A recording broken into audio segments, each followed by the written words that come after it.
Ce week-end, ça ne vous aura pas échappé, la Formule 1 est de retour, mais elle n'est pas toute seule, elle est accompagnée de ses petites sœurs, la Formule 2 et la Formule 3. Ce week-end, on a le droit à un triplé, comme ça sera le cas 9 fois dans cette saison, et ça fait plaisir. Après une saison 2021 très bizarre, avec très peu de meetings, mais 3 courses par week-end et des grilles inversées dans tous les sens, on revient enfin à la normale, 2 courses par week-end. Une sprint le samedi avec une grille inversée, on inverse le top 10 de la qualif pour la F2 et le top 12 de la qualif pour la F3, ça donne moins de points à l'arrivée, et le dimanche, la course longue avec le même barème que la Formule 1. Ça au moins, c'est clair, c'est propre, c'est précis. Pour être complet, la pole rapporte 2 points et le meilleur tour de chaque course, 1 point. Niveau calendrier, on retrouve un rythme et une programmation normale après le bazar de l'an dernier, 13 rendez-vous pour la Formule 2 avec un espacement normal, à part peut-être entre la 12e et la 13e course. Pareil pour la Formule 3 que l'on retrouvera 9 fois, les deux événements se produisent à chaque fois en même temps que la Formule 1. Enfin, dernier point commun aux deux séries, HWA a quitté le programme pour laisser la place à Van Amersfoort Racing, une mythique écurie néerlandaise de Formule de promotion. Ils ont fait rouler par exemple Verstappen, Leclerc, Aylot, Hubert ou encore Mick Schumacher. Là, ils entrent pour la première fois en Formule 2 et reviennent en F3 pour la première fois depuis 2018. Une bonne nouvelle et une petite nouveauté pour démarrer. Rentrons maintenant dans le détail de la Formule 2 et de ses 22 pilotes, parmi lesquels on ne retrouve plus le champion 2021, Oscar Piastri, qui ne peut plus se présenter et va épauler Esteban et Fernando. On ne retrouve plus non plus Zhou Guanyu, lui il a rejoint Alfa Romeo comme vous le savez. On note 11 autres départs notables dont Robert Schwartzman qui ne refera pas de 3e saison et part garnir le simulateur de Ferrari, Jack Aitken qui s'arrête ici, tout comme Lundgaard parti en IndyCar ou Ticktum parti en Formula I. On dit également adieu aux petits jeunes qui n'ont pas percé l'an dernier, Nannini, Viscal, Petekov, Zendeli, Bergman, et enfin les 2 mauvais élèves du fond de la classe, Samaya et Deleda, ne sont plus là pour faire des bêtises à 2 tours des leaders. Bien, maintenant parmi les pilotes présents, qui sont les favoris? Pour moi, il y a 6 têtes d'affiche, dont le français Théo Pourchaire. Évidemment, non seulement sa 5e place et ses 2 victoires de l'an passé laissent rêveur sur ce qu'il peut faire en 2e année, mais en plus, il a pour mission de gagner le titre. C'est la condition sine qua non pour gagner sa place chez Alfa Romeo, où il est promis à un grand avenir, et on se rappelle de ses titres en Formule 4 à Dac et son titre de vice-champion en F3. Le Grassois sera évidemment l'un des éléments incontournables de cette saison au volant de son ART, on le veut tout en haut de l'affiche. Son coéquipier est également dans mes favoris, il s'agit du Danois de 20 ans soutenu par Mercedes et double 4e de Formule 3 en titre, Frédéric Vesti. Le talent est là, il avait déjà remporté la Formule régionale en 2019. On attend maintenant qu'il éclose totalement et qu'il passe le petit step supérieur qu'il n'a pas complètement passé en Formule 3 et qui ferait de lui un vrai candidat crédible à la Formule 1 qu'il n'est pas encore. Dans cette catégorie, j'ai ensuite 4 protégés Red Bull, dont forcément le champion de Formule 3 en titre, Denis Hauger, l'ancien 2e de F4 Italie et de F4 allemande derrière Pourchaire. Il nous avait un peu déçus en 2020, mais l'an dernier, il a écrasé tout le monde. On est sur un énorme client qui voudra frapper fort d'entrée, d'autant qu'il conduit une Prema. Hauger, c'est l'un des favoris évidents. Son coéquipier chez Prema, l'Indien Jehan Daruvala, est lui sur une dernière chance après 2 saisons de Formule 2, loin d'être éblouissante. Il ne semble pas avoir ce qu'il faut pour passer en Formule 1, mais attention, il a déjà gagné, il est quasiment toujours dans les places d'honneur. Il a terminé sur le podium de la F3 en 2019. Moi je vous dis, celui-là, faut le surveiller, surtout vu sa machine. Les 2 autres Red Bull Boys sont Juri Vips et Liam Lawson, le premier cité est sûrement lui aussi sur sa dernière chance car ça commence à faire un moment qu'il tourne autour. On se rappelle que lors de la saison Covid, il était le favori de Red Bull, mais la Super Formula s'est arrêtée et Tsunoda en a magnifiquement profité. Vips, c'est un énorme talent, sa saison 2021 est assez prometteuse. Pour moi, il va jouer devant, il peut être l'un des hommes qui comptent dans cette saison. Lawson lui rentre dans sa deuxième année, n'a que 20 ans et m'a énormément séduit en 2021. Il passe un petit peu inaperçu mais peut vite sortir du bois, j'y crois et c'est pour ça que je le place dans mon groupe de favoris. Enfin, le dernier là-dedans, c'est l'ancien protégé Red Bull, désormais protégé Alpine, Jack Doohan, vice-champion en titre de Formule 3, qui est un petit peu sorti de nulle part, mais qui m'a complètement plu. En plus, on sait qu'Univirtuosi construit généralement de bonnes voitures pour jouer devant, donc à mon avis, on devrait retrouver Doohan aux avant-postes dans cette saison. Derrière ces 7 têtes d'affiche, je distingue un deuxième rang où je classe 3 pilotes qui selon moi sont de beaux outsiders pour cette saison, à commencer par le deuxième français, Clément Novalak, 21 ans, 3ème de Formule 3 l'an dernier, champion de F3 britannique en 2019, qui conduira une MP, tout comme le Brésilien Felipe Drugovich qui avait plu à tout le monde en 2020, mais qui nous a un peu déçus en 2021. Ce nouvel exercice ressemble à un ultimatum, les espoirs sont là, à lui de montrer pour la dernière fois qu'il peut réellement jouer devant. Et enfin, le troisième larron, ce sera l'américain Logan Sargent, qui, après sa 3ème place en F3 2020, avait cru devoir abandonner son rêve de Formule 1, mais Williams l'a repêché. Il conduira une Carling et devra prouver qu'il a vraiment son talent et qu'il peut peser sur le championnat pour, pourquoi pas, devenir un candidat sérieux aux yeux de Jost Capito. Voilà pour ceux qui devraient animer le championnat. Sur le reste de la grille, je cite quand même quelques noms intéressants, notamment Ayumu Iwasa, le japonais, champion de F4 France en 2020, soutenu par Red Bull, qui monte direct après une bonne 8ème place en Formule 3. Marino Sato, 2 points inscrits en 63 courses de Formule 2, mais qui va conduire une Univirtuosi. Voilà. Marcus Armstrong, ex-protégé Ferrari, qui rempile pour une 3ème année, après nous avoir pas mal déçus et ne toujours pas avoir confirmé les promesses qu'il avait faites lors de sa 2ème place en F3 2019. Oli Caldwell, qui a fait 8ème de Formule 3 avec sa Prema l'an passé et qui vient de signer chez Alpine. Pas le plus grand talent, mais un certain portefeuille et quand même des résultats. Ensuite, on a Richard Verschoor, néerlandais, qui peut revenir pour une 2ème saison et que j'aime plutôt bien. J'ai failli le mettre dans mes outsiders au passage. On a également Enzo Fittipaldi, ancien vainqueur de la F4 Italie, sur qui je fondais beaucoup d'espoir, mais qui nous déçoit depuis quelques saisons. À voir s'il peut revenir dans le coup. Et enfin, je cite Sem Bolugbashi, le Turc connu sur la scène e-sport, qui nous arrive d'une 5ème place en Euro Formula. C'est la surprise et la curiosité de l'année. Pour être totalement complet, Boschung est encore là chez Campos, Nissany n'est toujours pas parti et va dépasser les 80 Grands Prix de Formule 2, là aussi, voilà. On a également Callan Williams qui a inscrit 1 point en 2 années en Formule 3 et qui monte en Formule 2, logique.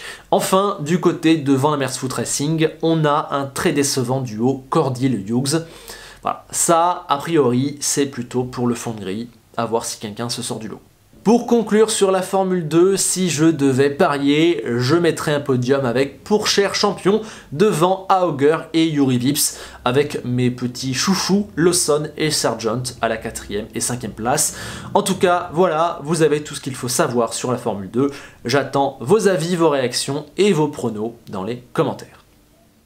En Formule 3 à présent, nous faisons face à un plateau extrêmement compact avec 30 voitures, parmi lesquelles on distingue quand même un groupe de redoublants qui va être attendu très haut, à commencer par Arthur Leclerc. À 21 ans et au volant de sa Prema, il rentre dans une année charnière où il devra tout simplement gagner le titre.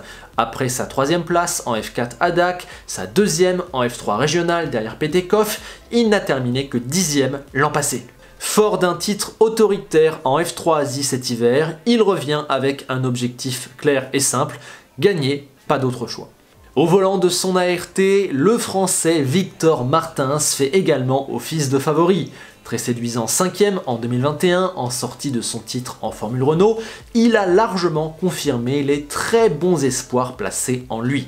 2022 doit maintenant être l'année du switch, celle où il s'affirme totalement et devient un candidat crédible à la Formule 1 sous 2 ou 3 ans. En tout cas, c'est maintenant Victor, on te regarde.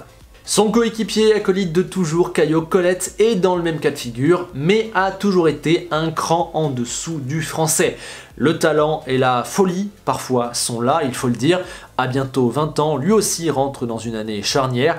Je pense qu'il sera un bel outsider, qu'il lui manquera peut-être ce qu'il faut pour jouer le titre. À lui de me prouver l'inverse, mais je le mets dans la case des redoublants attendus.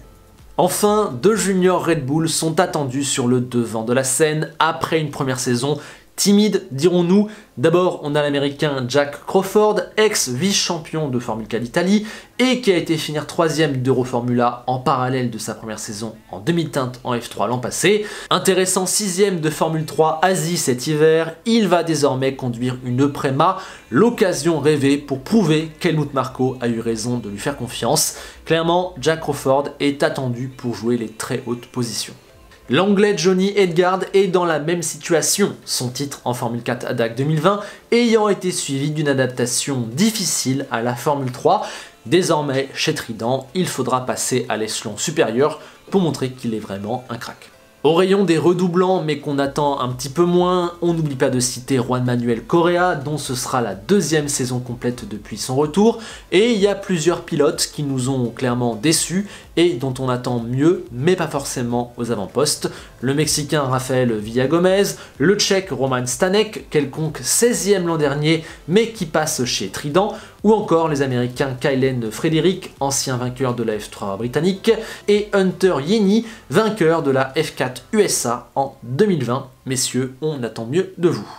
Mais en Formule 3, ce qui est particulièrement intéressant, c'est que le turnover est massif, ça nous permet de voir pas mal de rookies, et la QV de 2022 promet énormément.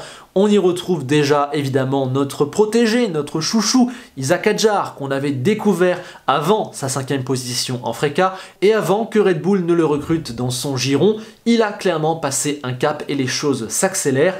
Le voilà chez Hightech en Formule 3, où il devra vite s'adapter pour montrer qu'il peut peser sur le championnat et devenir à terme un des prospects les plus intéressants de Red Bull. On a hâte de voir ce qu'Isaac va pouvoir faire dans ce magnifique plateau de la Formule 3.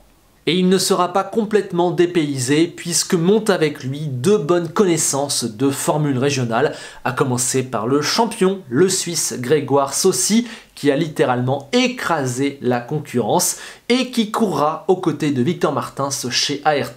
Ça va être très intéressant à observer, en tout cas il a 22 ans, sa carrière vient de prendre une autre dimension, on va voir s'il confirme direct en Formule 3. L'autre tête bien connue, c'est le Barbadien Zayn Maloney, coéquipier d'Isaac en formule régionale et juste devant lui au classement en 4ème place. Cet ex-champion de Formule 4 britannique en a clairement sous la pédale et passe un petit peu injustement sous les radars. Je pense qu'il voudra sortir du lot et qu'il faut grandement le surveiller. Restons au rayon des cracks avec tout simplement le champion en titre de la F4 Italie et de la F4 allemande. Il s'agit du Britannique Oliver Biermann, 17 ans seulement. Attention au talent, il a gagné partout où il est passé. S'il fait pareil direct en Formule 3, on tient un sacré client. On pourrait presque en dire autant de son compatriote à peine plus âgé, Zach O'Sullivan, qui monte directement après un titre en Formule 3 britannique. Soutenu par Williams, qui a bien flairé le potentiel, il devra surmonter sa carline pour confirmer les belles promesses.